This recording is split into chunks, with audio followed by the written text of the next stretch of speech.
Entre les vignes, cette semaine, je vous emmène à la rencontre de Céline Gormali, une jeune viticultrice de 36 ans qui a créé son domaine de A à Z. Nous partirons ensuite au domaine de la Ramade, un magnifique site de 15 hectares situé entre Narbonne et la Méditerranée. Et vous retrouverez comme chaque semaine Guilherme, votre sommelier, et Olivier, votre chef. Puis nous découvrirons le no-tourisme au château Grandboise, situé à 25 km d'Aix-en-Provence, un lieu magique face à la montagne Sainte-Victoire. Et parce que je sais que vous vous posez beaucoup de questions sur le vin, Jacques Legros de terreetvigne.com y répond tout de suite. Bonjour, c'est quoi les tanins ? Qu'est-ce que les tanins? J'ai envie de, comme ça, pour faire une première réponse, de vous dire que c'est un peu ce qui fait la différence entre le vin et les alcools forts. D'un mot aussi, les tanins sont très bons pour la santé, je vous en dirai un mot tout à l'heure.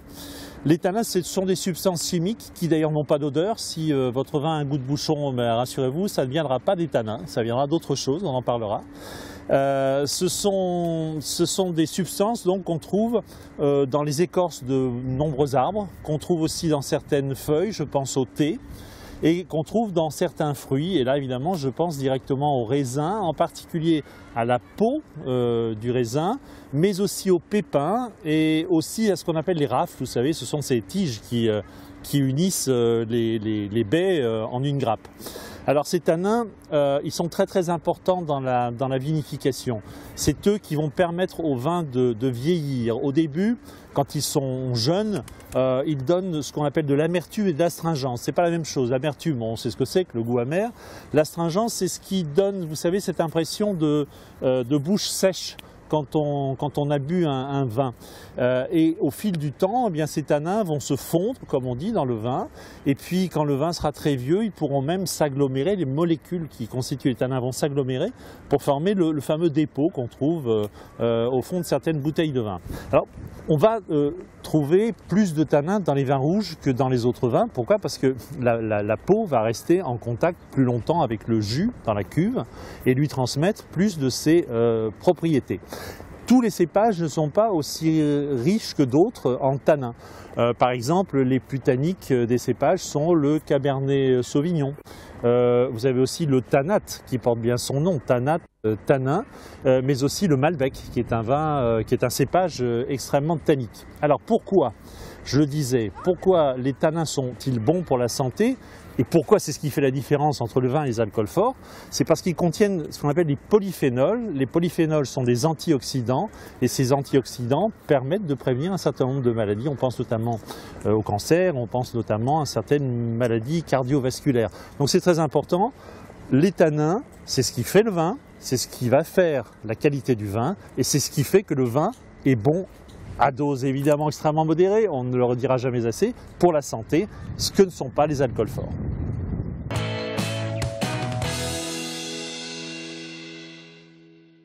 Nous partons à la rencontre de Céline Gormali, une jeune viticultrice de 36 ans. Rien ne l'a prédestinée au métier de viticultrice puisqu'elle est issue d'une formation en horticulture. Et c'est en travaillant pour des domaines viticoles qu'elle se découvre une passion pour la vigne. Et c'est en 2008 qu'elle se lance dans sa propre aventure en créant son domaine, le domaine des Dolomies.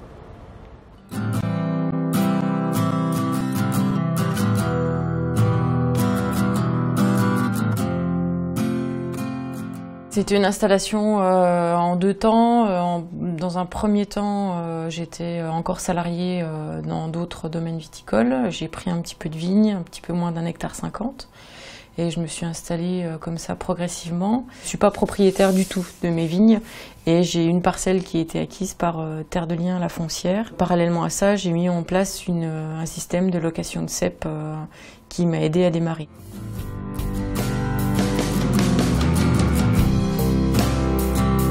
Terre de Liens, donc c'est au départ une association qui aidait les agriculteurs à créer des GFA ou des SCI pour acquérir du foncier. Et puis ils ont créé une société qui s'appelle La Foncière, propose des parts, c'est de l'épargne plutôt collectif local et aide des paysans à s'installer, à acquérir du foncier. Et ils sont surtout pour la non-spéculation des terres agricoles et ils s'engagent à ne jamais revendre les terres qui sont acquises. And now he's Quant au système de location de cèpes, qui n'a rien à voir avec Terre de Liens, j'ai réuni des amis, de la famille au départ de mon projet pour leur expliquer comment je voulais m'installer. Et je leur ai demandé, j'aurais fait une proposition de contrat. Dans ce contrat, ils ont 4 formules. Ça va de 6 vins à 24 vins qu'ils peuvent avoir chaque année. Ils s'engagent sur 3 années. Et du coup, ils me payent le vin par avance. Et l'année d'après, ils sont livrés de leur bouteille en conséquence de la formule qu'ils ont choisie.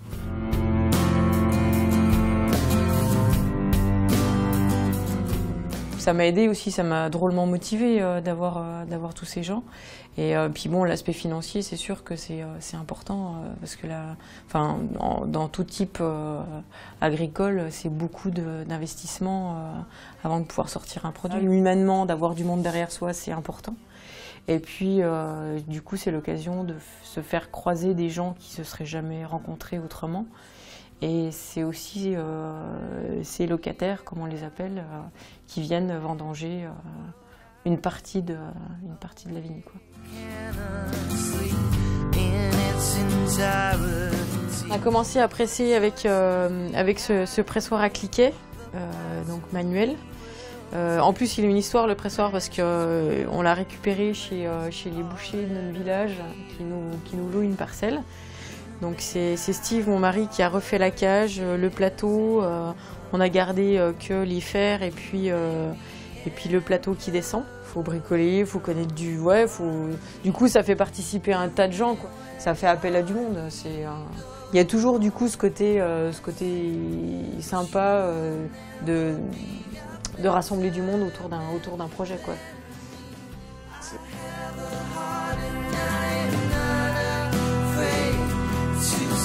Je suis labellisée AB. J'ai converti les vignes tout de suite en m'installant. On travaille pas mal les sols. En traitement, on n'est que sur du soufre et du cuivre en produits de contact. Et puis on pratique un petit peu de biodynamie également, quoi. Je donne souvent la phrase de Saint-Exupéry qui dit que la terre ne nous appartient pas, quoi. Elle appartient à nos enfants, et si on veut laisser un petit peu des choses qui soient durables, il faut faire attention. Donc là c'est la relève, hein. Oui, il y a encore le temps, hein. Là, pour encore 3 mois, on a le temps de voir.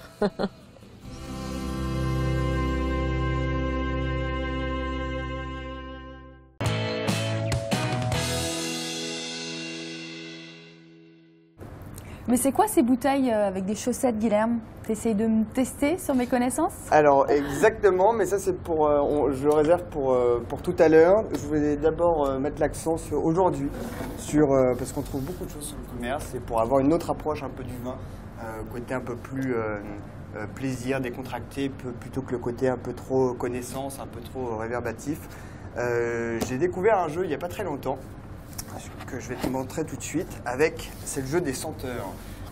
Là, juste ici, c'est une entreprise qui propose ça, qui te propose tous les arômes que tu peux retrouver dans le vin.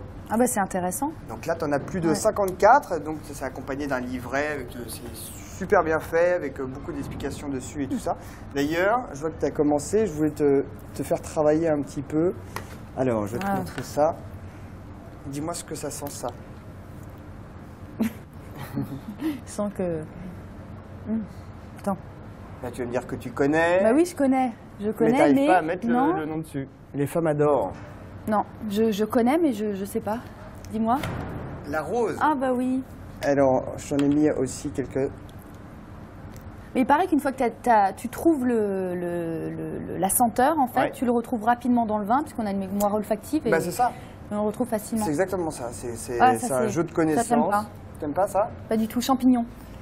Très bien, c'est la truffe. Ah, la truffe, pardon. Et ça, tu peux le retrouver sur des vins, par exemple, de la Loire, avec le cépage chenin, par exemple. D'accord. Et là, ça, c'est facile. Attends.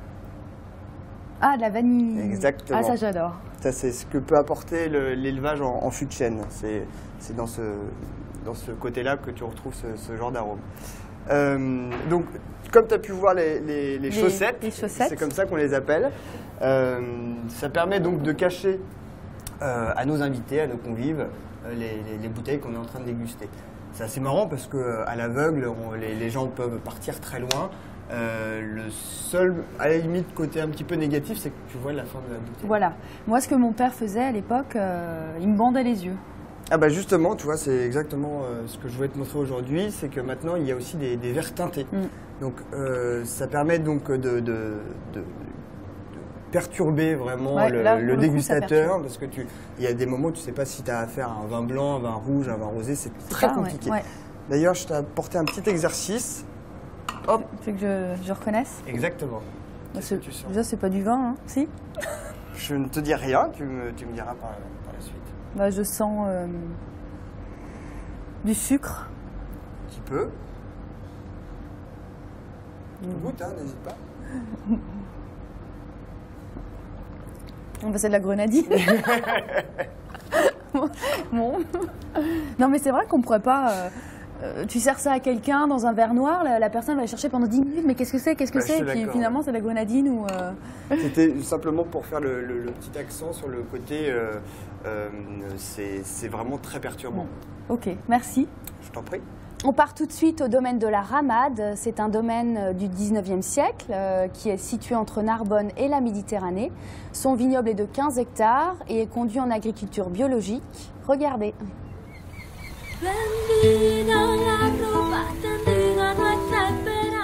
On est sur la colline qui est entre Narbonne et la mer, qui s'appelle la Clappe, qui est un des terroirs les plus réputés du Languedoc-Roussillon.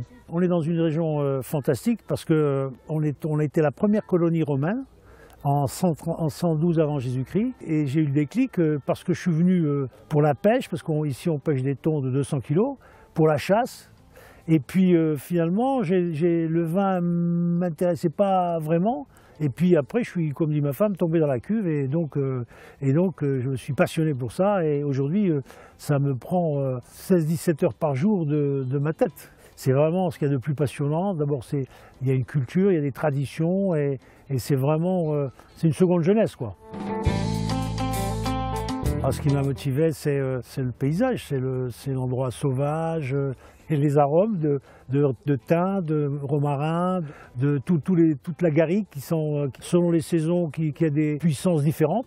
Et puis le silence. Le silence, il n'y a que le bruit des oiseaux. Et puis comme je voulais faire du bio, je ne voulais pas être pollué par les voisins. On a une dizaine de cépages, surtout de la Syrah, du Grenache et du Mourvèdre. Mais on a aussi 1 hectare de Carignan, on a aussi du Marcellan, on a aussi du Cinsault, on a une dizaine de cépages. L'idéal pour le rouge, c'est la Syrah, le Mourvèdre et puis le Grenache. Faire un assemblage des trois, c'est ce qu'il y a de mieux. On a à la fois replanté des cépages, mais on a surtout surgreffé. Sur des cépages qu'on ne trouvait pas assez nobles ou qui me satisfaisaient, là on a surgreffé d'autres cépages, ce qui fait que les cépages qu'on a surgreffés, ils se sont retrouvés avec l'âge du cépage d'origine. C'est plus la qualité des tanins les plus fins possibles, c'est la qualité la plus grande qualité d'un vin, c'est l'équilibre. L'équilibre entre l'alcool, l'acidité et les tanins. C'est la recherche permanente de toujours faire mieux.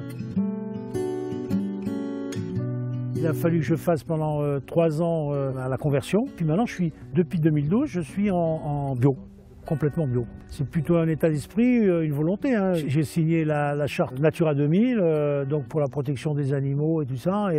Et donc, tout un ensemble, c'est cohérent, quoi. Ici, c'est surtout du sol calcaire.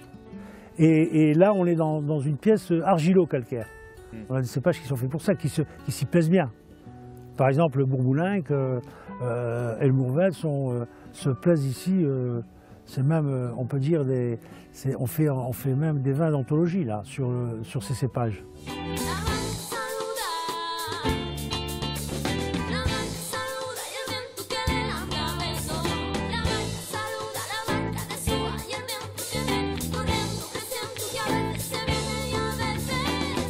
Les tanins sont très fondus. Il est soyeux, il a une très belle couleur, il est très brillant. Ce que je recherche aussi, c'est qu'il y ait une structure, une longueur en bouche. C'est la longueur qui est importante. Le vin, j'ai un œnologue qui me conseille, qui m'aide, tout ça, mais dans l'assemblage, c'est le vin que j'aime. La grosse partie, c'est le rouge, évidemment, mais je fais du rosé, puis je fais du blanc en plus petit volume, quoi. La modernité, c'est pas tellement la modernité pour la modernité, c'est surtout pour avoir un état sanitaire impeccable. Et on est aussi bio à la cave. Donc on est bio dans la vigne et bio à la cave.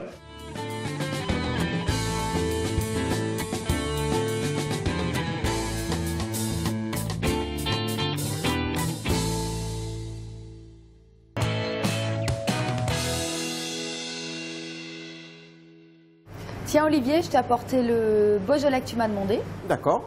Donc Beaujolais Village, donc c'est l'appellation générique qui va être, ça va être un vin donc sur le cépage gamay. Donc ça va être frais et assez fruité. Donc moi avec ça j'ai décidé de te faire un tartare frites. Parfait, j'adore ça. Et après c'est vrai que si on veut aller, parce que Beaujolais Village c'est l'appellation générique à tout le Beaujolais. Et après si on veut pousser un peu plus dans la connaissance du vin, on peut aller sur les crus du Beaujolais, type Morgon, Brouilly, Julénas, Saint-Amour. Il y en a 10 ou 11, voilà, qui seront des vins un peu plus structurés. Et ça, le Beaujolais Village léger fruité avec un tartare, ça ira très bien. On peut même le boire un peu frais, hein. Oui, on peut le rafraîchir un petit peu, entre 13 et 15 degrés. On va faire un tartare au couteau. Parce qu'on a pris une belle pièce, un bon rumsteak, voilà, de bonne qualité. Après c'est vrai qu'on peut demander à son boucher qui nous hache la viande façon bouchère, parce que les gens, voilà, déjà le tartare au couteau c'est pour les amateurs, donc parce qu'il y a un peu plus de mâche et c'est vrai que c'est plus facile, plus agréable peut-être en viande hachée. Moi je préfère, hein, personnellement. Voilà. Donc tartare traditionnel, donc échalote ciselée finement, persil, capre, cornichon qu'on va aussi émasser. Et pour lier tout ça, donc un peu de Worcester sauce. C'est ce qu'on utilise pour les tartares généralement, avec un mélange de moutarde ketchup et un petit jaune d'œuf pour finir. Après en fonction voilà, de la mâche souhaitée, parce que, couper encore. Voilà, oui, non là on va en couper, mais c'est vrai qu'il y a des amateurs de tartare qui aiment vraiment voilà, qu'il y ait de la mâche, qu'il y ait des morceaux. Nous on va le faire quand même presque comme haché au boucher, parce qu'après on va le retailler. Donc après, en fonction des appétits, on va mettre entre 150 et 200. Si on est vraiment gros mangeur, on peut aller jusqu'à 250 grammes. Mais à partir de 150 grammes, déjà, ça nous fait une portion qui est quand même pas mal. Là, on avait un morceau de viande de 250 grammes, ce qui quand même, ça fait un peu beaucoup. La viande coupée au couteau. Donc, les échalotes. Donc on a mis une petite échalote. On occupe. Voilà. Après, ça dépend à ton goût. On peut tout mettre, voilà. Donc les capres, on va couper un petit peu aussi. On n'est pas obligé parce que bon. Donc là, c'est l'équivalent d'une bonne cuillère à soupe. Moi, j'aime bien quand il y a pas mal de capres. Donc c'est pour ça que j'en ai mis un petit peu. Voilà. Okay. Donc, les capres. Ensuite, les cornichons peut-être. Ouais, les cornichons, on va pas les mettre comme ça, sinon ça va pas le faire. Pareil, donc là, plus ou moins fin, ça dépend des goûts. Mais pareil, moi j'aime bien qu'il y ait un petit peu de mâche, qu'il y ait un peu le craquant qui arrive du cornichon. Un petit peu de persil, ça on va mettre à ta convenance. Là, après, voilà, ce qu'il y a de bien avec le tartare, c'est qu'une fois qu'on a tous les ingrédients, on peut le faire à notre convenance. Beaucoup plus de persil, beaucoup plus de ketchup, ça dépend. Donc après moutarde, moi j'aime bien moutarder, donc je mets une bonne demi-cuillère. Oui, voilà. Et pareil, ketchup, pareil. Un peu plus. Ah, ouais. Ça va donner un petit... Voilà. Ensuite la sauce. Et ensuite la sauce Worcester. Donc ça, on met une petite lichette. On va voir après, on pourra réassaisonner au fur et à mesure. On va quand même saler un tout petit peu, parce que la sauce Worcester est un peu salée. Un petit coup de moulin, et après donc voilà. Et l'œuf là pour donner un peu de liant. Voilà, on va réserver au frais 5 minutes. Pendant ce temps, on va faire cuire nos frites.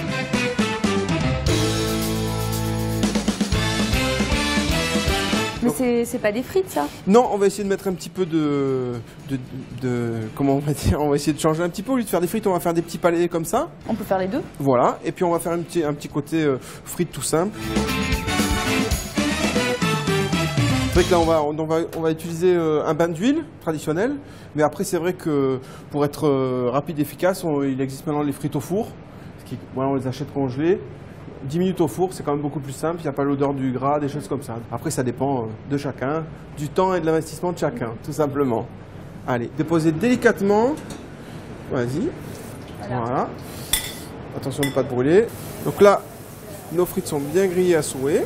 Et bien grasses. Ça, ouais, mais après, on va les égoutter un peu. Donc là, tartare, on va le dresser à l'emporte-pièce.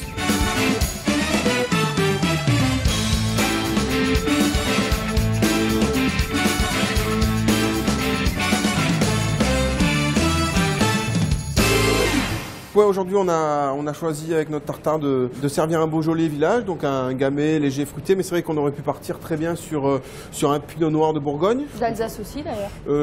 Oui, un pinot noir d'Alsace aussi, tout à fait. Et après on peut partir sur des vins qui seront peut-être un peu plus chaleureux en alcool, sur des Côtes-du-Rhône, style grenache à majorité avec un petit peu de syrah. Mais sinon des grenaches purs, ça peut être sympa aussi par le côté fruité, goulayant et un peu plus chaleureux, on va dire. Donc à table. À table. Si vous voulez bien, pour se régaler avec ces petites frites et ce petit tartare.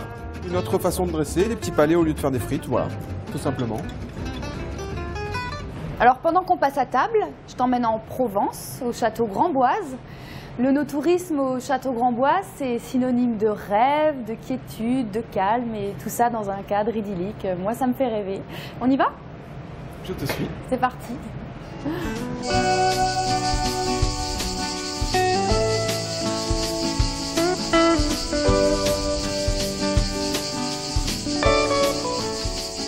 On se trouve tout simplement à ce qu'on appelle la Bastide à Grandboise, donc qui est la demeure principale qui domine l'entrée du domaine. C'est une demeure qui date de 1610 et puis après sur lequel il y a eu des rajouts, des constructions et sur lequel l'histoire a patiné la pierre et le temps. C'est un endroit qui est très très calme, sur lequel on ressent beaucoup de quiétude.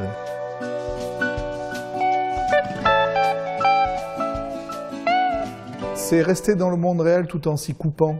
C'est-à-dire qu'on se retrouve bercé, les seuls bruits qu'il y ait, c'est le bruit des cigales et des oiseaux. Puis il y a toutes ces odeurs avec de garrigue, de lavande. Là actuellement on est en pleine lavande, c'est quelque chose de formidable et qui viennent vous baigner les sens. Et c'est quelque chose qui amène au rêve tout simplement. Parce que le vin avant tout c'est aussi du rêve et du bonheur.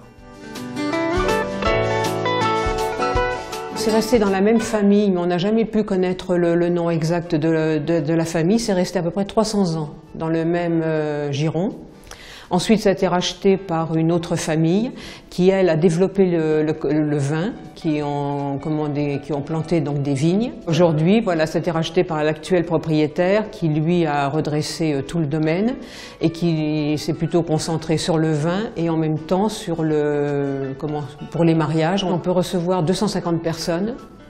Nous avons les jardins, la piscine. Nous avons aussi Cabassut qui est à 2 km, qui est une location à la semaine, avec la piscine, au milieu des vignes.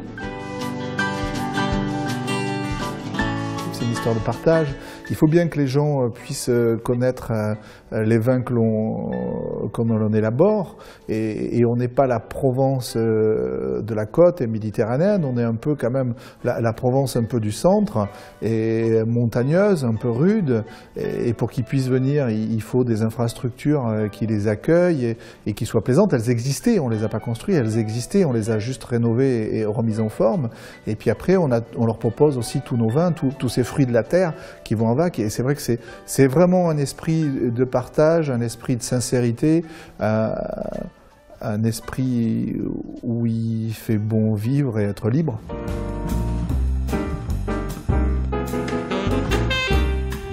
Les gens, quand ils viennent ici, ça va être pour goûter le rosé, parce que c'est de tradition. Quand on pense Provence, on pense rosé, et on arrive toujours à leur faire goûter nos blancs et nos rouges. On a vraiment des vins très différents, c'est ce qu'on essaye de mettre toujours en avant, c'est qu'on a des bouteilles et des étiquettes différentes, mais avec des goûts différents, avec une personnalité différente, et les gens sont très très souvent surpris de rencontrer des bons produits. sûr, on a ouvert notre espace à tous les plaisirs de la table, puisqu'on n'est pas seulement arrêté sur nos vins à nous, mais bien sûr tous les vins de la France, avec une très belle cave, avec plus de 200 références sur l'ensemble du territoire français et même international. Mini winery version provençale, voilà.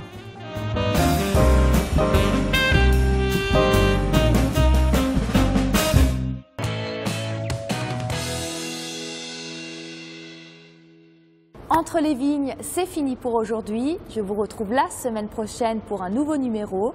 Nous irons dans le Vaucluse pour rencontrer un jeune vigneron de 29 ans. Nous ferons également un petit tour du côté de Bordeaux, au château Smith au Laffitte. Et nous découvrirons le no-tourisme en Savoie, au château des Alus. Et évidemment, vous retrouverez Olivier, votre chef, et Guilherme, votre sommelier. À la semaine prochaine. C'est parti, mon kiki. Faut qu'on recommence. Parce que je croyais que c'était la fin. Mais j'ai pas comment faire. Alors, je préparais ça tout à l'heure. Je devais. Mais laisse pas finir. J'ai oublié de Narbonne et de la Méditerranée. J'ai oublié de le dire. Oui, mais l'autre là. Je rigole. Le travail. Oh, baby, let me go.